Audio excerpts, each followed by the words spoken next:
Good morning, student. Welcome to Hackroot Institute. Today's our topic is write a program to print sum of n natural numbers using a for loop. देखिए इस programme में हमें क्या करना है। इस programme में हमें n नेचुरल नंबर्स का सम करवाना है। फॉर एग्जांपल अगर मैं चाहता हूँ कि मेरा 6 तक के नंबर्स का सम प्रिंट हो जाए तो उस प्रोग्राम को हम कैसे करेंगे, वो है ये प्रोग्राम। देखिए इसमें हमारा आउटपुट क्या आना चाहिए। देखो 1 + 2 + 3 + 4 + 5 + 6, इन सब का सम हमें प्रिंट करना है। इन सब का सम क्या होता है 21। ठीक, अब हमें ये प्रोग्राम लिखना है। देखिए इसमें हमने लिखा सबसे पहले hash include studio dot H. सबसे पहले आपने अपनी हेडर फाइल लिख ली, फिर आपने अपना मेन फंक्शन लिख लिया। उसके बाद आपने 3 वेरिएबल लिए एन, आई और सम। तो यानी कि एक तो हो गया एन, एक हो गया आई और एक हो गया आपका सम। और सम को आपने इनिशियलाइज कर दिया पहले स्टार्टिंग में 0 से। फिर आपने लिखा printf एंटर नंबर कि आप कहाँ तक का सम प्रिंट कराना चाहते हैं। आपने लिखा जैसे मान लो आपने आउटपुट दिया 6, तो यानी कि मैं 6 नंबर तक का सम प्रिंट कराना चाहता हूँ। तो वो वैल्यू आपने स्टोर करा ली scanf के फंक्शन के थ्रू n में। फिर आपने n की वैल्यू दे दी 6 कि मैं 6 तक का सम प्रिंट कराना चाहता हूँ। अब देखिए यहाँ पे आपने फॉर लूप लगाया है। देखिए क्या होगा। सबसे पहले फॉर लूप में मैं आपको बता दूँ कि पहले हम 1 पे जाएंगे, फिर 2 पे जाते हैं, फिर नीचे 3 पे आएंगे और फिर हम जाते हैं 4 पे अपडेशन पे। तो देखिए यहाँ क्या लिखा है, आई इक्वल्स टू 1, यानी कि आई की वैल्यू सबसे पहले आपने 1 रख दी। फिर आप आए कंडीशन पे, आपने कंडीशन चेक करी, क्या लिखी है condition, i less than equals to n. यानी कि आई की वैल्यू क्या है 1, तो 1 less than equals to n. N की वैल्यू क्या है 6। आपने देखा क्या मेरा 1 6 से बड़ा है या फिर छोटा है। तो देखो आप यहाँ पे कंडीशन ट्रू हो रही है, 6 बड़ा है 1 से। कंडीशन जैसे ही ट्रू होगी हम नीचे आ जाएंगे लूप के अंदर। तो यहाँ लिखा है sum equals to sum plus आई।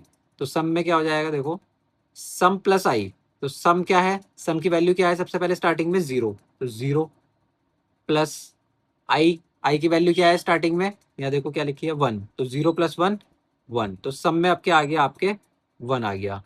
ठीक, फिर हम ऊपर जाएंगे अपडेशन पे, आई प्लस प्लस जैसे ही करेंगे तो आई की वैल्यू एक इंक्रीमेंट हो गई।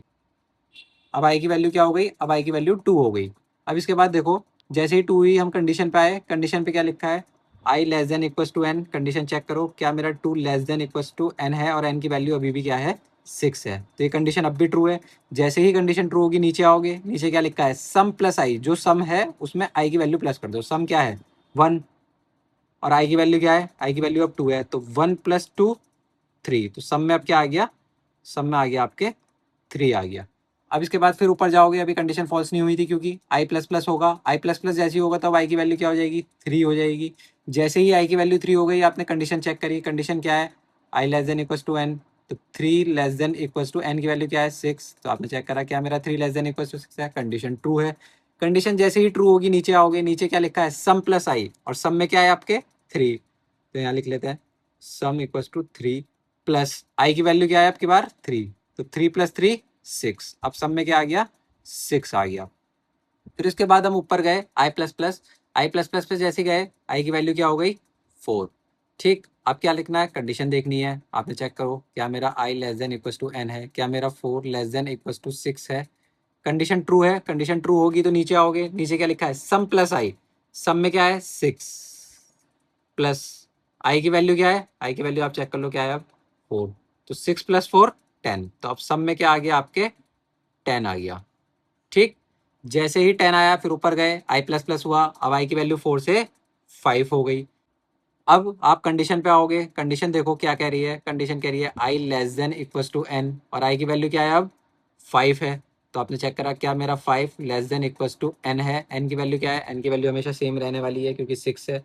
कंडीशन ट्रू हुई, कंडीशन ट्रू होते ही नीचे आए, नीचे क्या लिखा है सम प्लस आई। तो सम में क्या है 10, यहाँ लिख लेते हैं 10 प्लस आई की वैल्यू क्या है आपकी बार 5। तो 10 + 5 इक्वल्स टू 15। ठीक, फिर ऊपर गए आई प्लस प्लस, अब आई की वैल्यू 5 से 6 हो गई। तो कंडीशन पे आए, कंडीशन क्या लिखा है I less than equals to N. आपने चेक करा क्या मेरा I less than equals to N है, यानी कि मेरा 6 लेस देन इक्वल्स टू 6 है। देखो इक्वल्स टू लगा हुआ है यानी कि कंडीशन ट्रू है। कंडीशन जैसे ही ट्रू होगी नीचे आओगे, नीचे क्या लिखा है सम प्लस आई। तो सम में क्या है आपकी बार 15। तो सम इक्वल्स टू 15 प्लस आई की वैल्यू क्या है आपकी बार 6। तो 15 + 6 21। तो देखो सम की वैल्यू आ गई आपकी बार 21। फिर ऊपर गए आई प्लस प्लस जैसी हुआ अब की बार आई की वैल्यू हो गई 7। और कंडीशन क्या है आपकी, कंडीशन है आपकी I less than equals to N.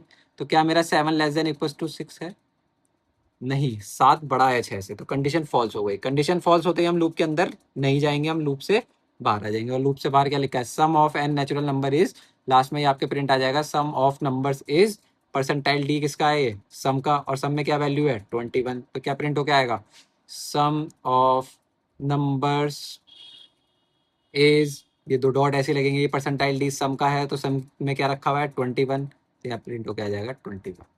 और आप चेक कर सकते हैं 1 से लेके 6 तक के नंबर का सम 21 ही होता है। अब आप एन की वैल्यू चाहे 6 डालो, चाहे 7 डालो, चाहे 8 डालो, वो आपके ऊपर है। थैंक यू फ्रेंड्स, अगर आपको ये प्रोग्राम समझ आया हो तो प्लीज़ वीडियो को लाइक करें, चैनल को सब्सक्राइब करें और वीडियो को ज़्यादा से ज़्यादा शेयर करें।